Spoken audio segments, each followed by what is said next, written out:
Once upon a time, there was a ruthless king who ruled over a small kingdom. He was a cruel and unjust ruler, and his people lived in fear. One day, a Zen master came to the kingdom. The king was curious about Zen, so he invited the master to stay at the palace. The Zen master quickly realized that the king was a troubled man. He was filled with anger and hatred, and he was constantly seeking revenge on those who had wronged him. The Zen master tried to teach the king about compassion and forgiveness, but the king was not interested. One day, the king's enemies attacked the kingdom. The king's army was outnumbered and outmatched, and it seemed that the kingdom was about to fall. The Zen master stood before the king and said, "You have a choice. You can either fight and die, or you can surrender and live." The king was furious. He raised his sword and prepared to strike the Zen master down. But then he paused.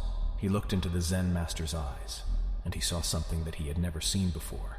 He saw peace. He saw compassion. He saw love.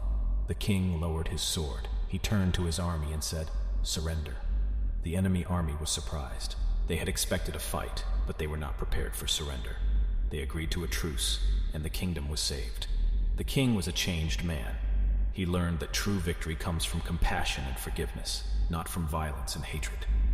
He ruled his kingdom with kindness and justice, and his people lived in peace and harmony.